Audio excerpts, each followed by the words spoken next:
Good morning. I'm Brad. I'm with Art on Wheels Media, and we really appreciate the opportunity to talk to you today about your rat rod and the inspiration for the vehicle and some of the things going on with the vehicle. Okay, I'm doing good. I hope you are too.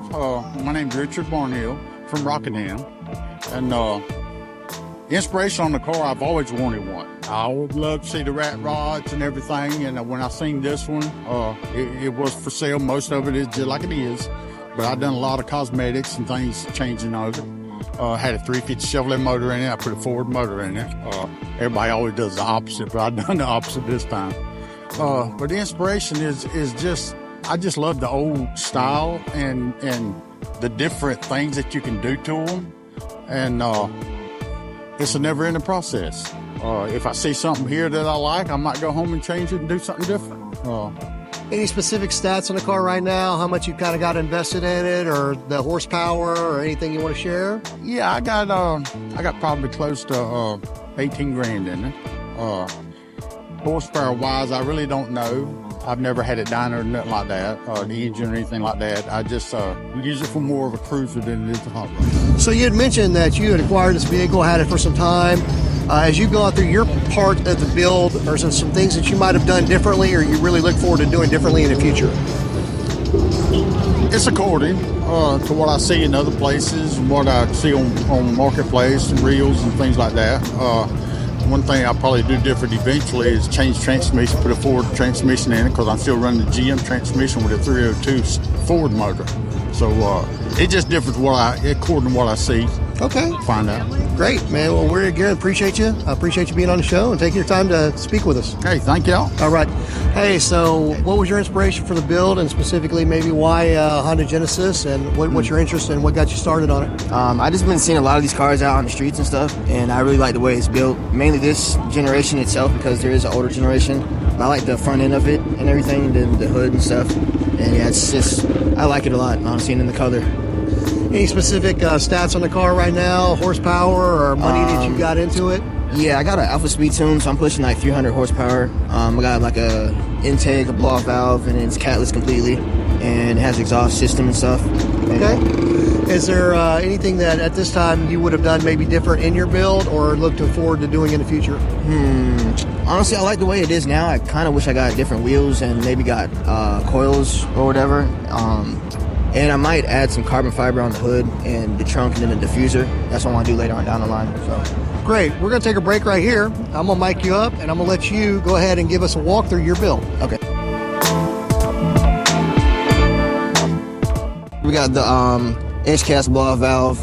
I got this about a year ago, and we got the intake right here. I kind of cleaned it up recently. But yeah, these are the only two mods you can see here that are different. Honestly, because it used to be like a stock intake box, and then I used to not have a blow-off valve. But we also got the grounding kit going on right here. As you can see, we got the wires and stuff for the grounding kit. So, you know, the engine could be down and, you know, hold in more power and stuff. And yeah, basically that's about it from on the engine bay. So in addition to the tunes that you, the mods that you just walked us through, you had mentioned that you had the Alpha Speed tune. Yes. How does that work? Is that an e-tune mod? You go through iterations on the internet, or is it something that you put in a chip? How's it work? So I bought the tune online. It came with the ECU already pre-installed onto the ECU or whatever. So they shipped it to me. It took about a month to get here, and then I plugged it in, and the tune just started working from there. Outstanding, man. Well, hey, again, we really appreciate your time. Thanks for getting. Hey, Brad. I'm Brad. I'm here with Art on Wheels Media today, and we're going to ask you some questions about your car. Before we do that, where can we find you? Instagram, 81 Black Belt, and also I'm in the Facebook group, Camaro of the Carolinas. We want to talk to you about your 6th generation Camaro, and what was your inspiration for the build, specifically why you wanted to start out with the Camaro, and maybe a specific iteration you have. I've always been a big fan of the Camaro. I actually grew up, both my mother and my father had a 2nd generation Camaro. So it was the first car I ever rode in, and I've always had a passion for the Camaros. I specifically really like the looks of the 6th gen. It is the last gen of the Camaro as of right now.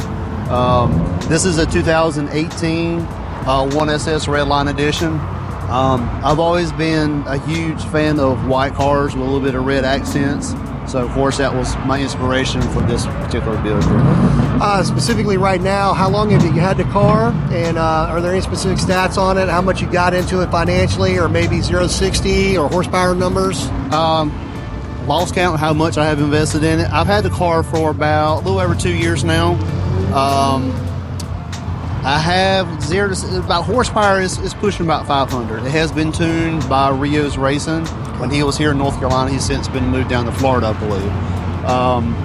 If you want to, I can go through a couple of the mods that I've had installed in the car.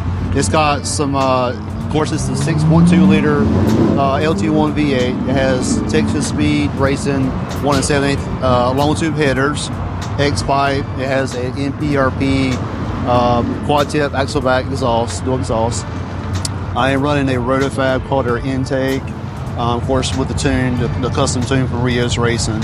A couple of different accents, strut bar. I've painted the valve covers on here to match the exterior of the car. It does have the EOS Aero Kit on here with the ZL1 style wing. A couple little interior mods here and there, but yeah, it's pushing about 500 horsepower. It's not an everyday driver. It's a little weekend warrior project, and thoroughly enjoy it. Currently, is there anything up to this point you wish you would have done differently, or maybe looking into the future, something you definitely want to do different? Nothing that I would change, but I am definitely looking at possibly boosting it at some point. Looking at a 3.0 liter Whipple supercharger at some point. Probably a stage 3 camshaft. Don't know exactly which brand yet. Looking at either GPI or BTR.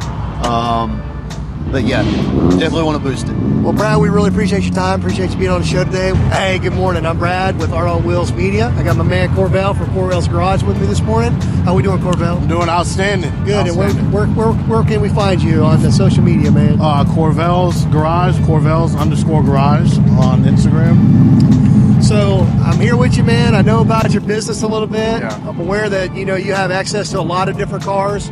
Why specifically for you a Corvette? What's the inspiration for the Corvette? What's the inspiration for the build? It's light. Parts are everywhere. It's an affordable build, and being retired military, all black retired military guys either drive Corvettes or ride Harleys. So, is there anything specific about the Corvette to you? Specific to me, that was a little joke there. Specific to me, well, my Chevy has a very special place in my heart. At 18 years old, I was picked up by the Union in St. Louis, and my first job was actually at Don Brown's Chevrolet. So, actually getting the job there, I had to write a paper on some inspirational things about the automotive world, and they selected me out of all the other students at Rankin Technical College to work there. And ever since then, I've always had a passion for cars, and Corvette's always been specifically one I've had special in my heart. So with your 06 Corvette here, is there anything specific about it in stats, or maybe the price or affordability, something that was, for you that right now is special, like, again, 0 to 60 time, horsepower, what it cost you? Gotcha. Yeah, there's a couple things actually. So actually, my other car was totaled right before Christmas, and I went home back to Missouri for Christmas, and nobody's buying convertibles, manual convertibles in December in Missouri. It's cold and snowy, and I'm a very shrewd negotiator, so I got a really good deal on it. Like I said, the car's light, has super low miles, it's been very well taken care of.